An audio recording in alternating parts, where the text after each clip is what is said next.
Pemirsa, kembali lagi di 60 menit inspiratif dan inovatif, masih bersama saya Feki Manengke. Anda suka merasakan hal yang seperti saya rasakan gak sih?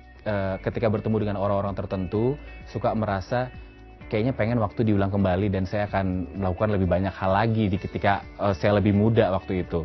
Sama seperti ketika saya bertemu dengan tamu saya malam hari ini, saya berharap bisa kembali lagi ke usia 17 tahun dan bisa memulai usaha langsung ketika waktu itu. Karena tamu saya yang satu ini di usia 17 tahun sudah mulai usaha, bahkan di usia yang 17 tahun juga sudah bisa membayar seorang manajer pemasaran. Ini dia Valentina Meylina. Hai Valen. Halo. Apa kabar? Baik, Kak. Berarti usia kamu sudah berapa sekarang, Valen? Aku 22 tahun ini. 22 tahun. Dia manggil saya kakak karena kita beda setahun aja kok. Oke, oke. Enggak ada yang kita agak jauh. Tapi Iya. yang membedakan saya sama kamu adalah kamu sudah mulai usaha jauh lebih muda dibanding saya dan mungkin banyak orang di luar sana juga. Usia berapa waktu itu mulainya? Aku bisnis yang mulai serius itu di usia 14 tahun. Berarti waktu aku SMP 3. Kelas 3 ya? Iya, 3 SMP. Itu sudah kamu namakan sebagai bentuk bisnis. Bentuk bisnis. Tapi sebelumnya usaha untuk kayak misalnya berdagang dan sebagainya sudah mulai sebelumnya? Sebelumnya. Apa saja yang kamu lakukan sebelum 14 tahun itu? Aku dari kelas 3 SD udah jualan gelang, kalung. Oh. Tapi itu akhirnya sempet stop karena orang tua aku nggak kasih izin. Akhirnya umur 14 tahun aku mulai bisnis dan ternyata kok lumayan ya untuk anak SMP. Iya. Income-nya beberapa juta lah dalam per bulan gitu. Akhirnya jadi keasikan, akhirnya fokus ke bisnis sepatu. Oh, oke. 14 tahun waktu itu bisnis kamu apa usahanya? Aku usahanya macam-macam waktu itu. Aku jualan sendal iya, jualan tas iya, Semua bisa dijual. iya, jualan rambut iya yang warna-warni. Dan anak muda waktu itu kan banyak banget tuh yang mau hair extension warna-warni. Iya. Jadi banyak banget yang beli sampai akhirnya aku jualan baju waktu itu di Tanah Abang waktu aku masih SMP. Wow, SMP udah jualan baju Tanah Abang. Iya. Kita tahu ya bahwa Tanah Abang itu kan memang sebuah daerah pusat perbelanjaan, benar-benar pusat. Jadi hektik banget keadaannya. Tapi kamu SMP juga berjualan di sana ya? Aku berjualan di online, tapi beli bahannya tuh di Tanah Abang. Oh gitu. Yes. Kamu cari sendiri bahan-bahannya? Cari sama mama aku. Jadi di mana teman-teman aku sekolah, lagi asik-asik main, tapi Betul. aku membuang waktu aku sedikit, ya cukup banyak sih, membuang waktu aku cukup banyak untuk habisin waktu aku di Tanah Abang tiap kali pulang sekolah, tiap kali pulang bimbel les, kayak gitu aku cari. Terus dari umur 14 tahun ke jalan 15 tahun aku juga pernah ditipu sama tukang jahit. Ditipunya Iya. bagaimana waktu itu?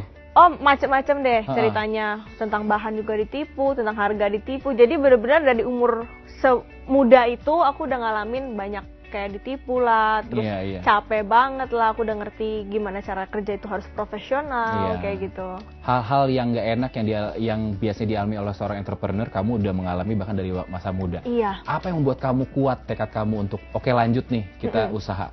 Karena saya punya mimpi.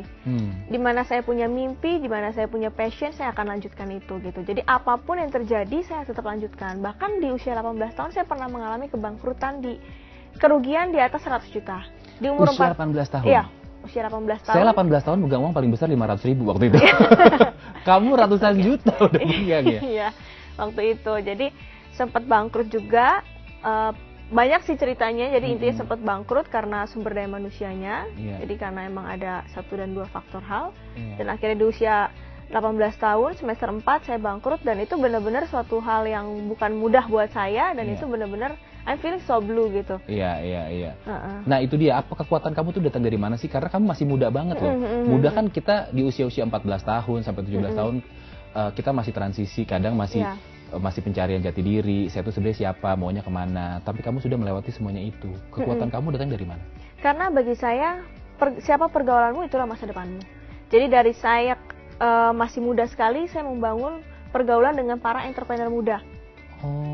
Jadi saya datang ke setiap seminar bisnis, saya datang ke setiap pertemuan teman-teman bisnis. Pokoknya saya selalu membangun pergaulan positif dengan orang-orang entrepreneur. Sampai akhirnya mindset saya pun terbentuk seperti itu.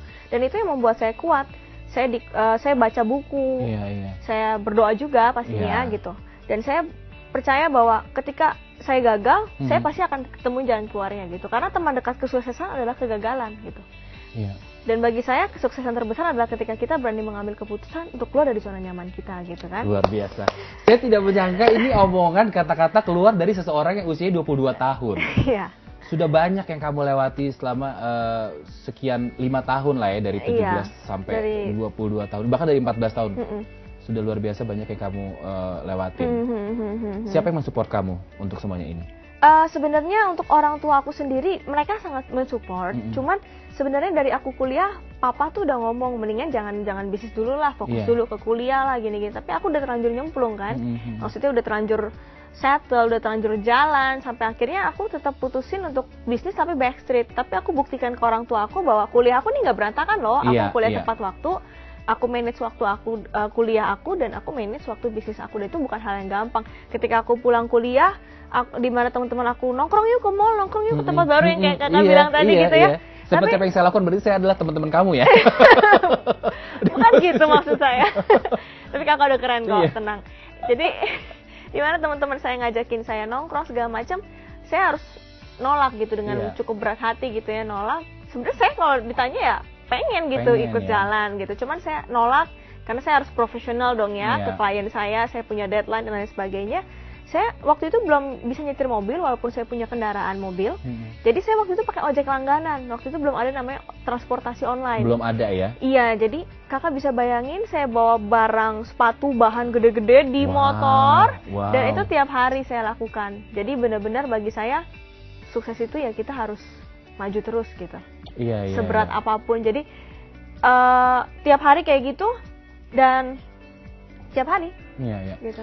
Saya percaya bahwa untuk segala sesuatu tuh ada harga yang harus dibayar. Betul. Ya kan, ada quotes yang bilang no pain no gain. Betul. Kalau pengen gainnya besar, painnya juga harus besar. Iya, betul. Ya kan, nggak ada kesuksesan yang besar dengan harga yang kecil. Iya. Kamu sudah melewati banyak ditipu, bahkan kebangkrutan, sampai akhirnya, ini yang saya dengar di pemirsa ya, ini data yang saya dapat adalah kamu mendapatkan omset 50 juta. Sekarang udah di atas itu. Sekarang sudah di atas itu? Iya. Kamu boleh keluarin angka nggak? Maksud saya, berapa per bulannya omsetmu sekarang? Di rata-rata sih di atas 120 sampai di atas 150. Wow. 120 sampai 150. Tapi sekarang kamu udah nggak bolak-balik Tanah Abang lagi dong, gembol-gembol sepatu banyak gitu? Udah enggak. Andai kan bolak-balik pun itu pakai vendor, pakai orang-orang dalam lah ya. Sekarang jadi udah enggak ini aku lagi. Berarti itu selama berapa tahun tuh kamu dari yang cari-cari sendiri barang sampai sekarang pakai vendor? Itu prosesnya umur 18 tahun sampai 19 tahun, berarti selama setahun saya begitu terus. Wah, itu luar biasa, sampai banjir-banjiran. Banjir datang. Iya, saya sampai di Dan Mogot banjir-banjiran, saya sampai naik bajai. Sampai pakai, saking capek saya pernah pakai helm di bajai. Sampai supir truknya tuh ngomong ke saya, "Mbak, itu helmnya dilepas," saking capeknya. Karena dalam bajai kamu masih pakai helm. Iya, capek banget tiap hari kayak Ya gitu, ampun. gitu kan. Tapi akhirnya ya saya bisa lewatin itu semua, dan puji Tuhan malah saya udah nggak hunting-hunting lagi, malah orang dalam saya yang hunting sekarang. Iya. Kayak gitu. Ya mungkin dulu juga kita tidak melihat Valentina dalam keadaan yang seperti ini, rambut ditata. Mungkin dulu keringetan ya Valen ya. Iya, muka saya pucet terus kalau kata mama saya.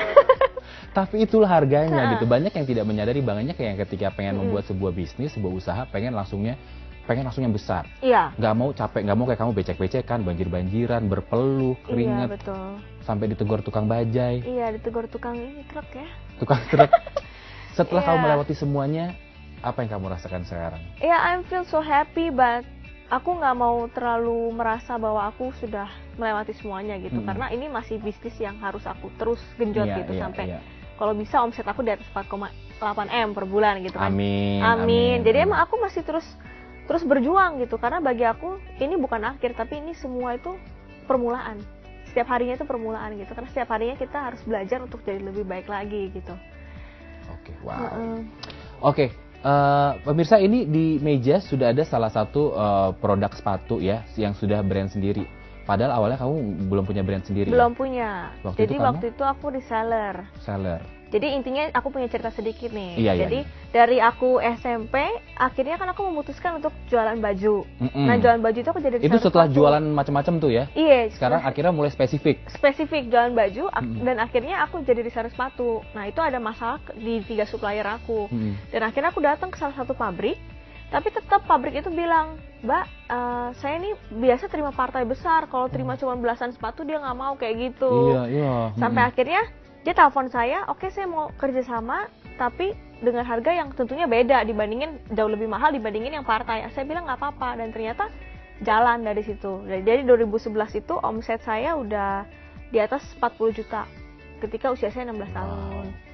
Gitu. 16 tahun sudah pegang uang 40 juta, luar biasa ya. Kita masih akan gali terus kira-kira seperti apa perjuangannya, seperti apa tips-tips pemasarannya, karena mungkin banyak orang juga yang sebenarnya udah siap. Saya sudah siap untuk seperti Valentina, berkeringat, saya sudah siap untuk banjir-banjiran, tapi ternyata tidak mempunyai sebuah strategi yang cukup gitu. Habis ini kita pelajari sesuatu dari Valentina pemirsa. Jangan kemana-mana, tetap di 60 menit inspiratif dan inovatif.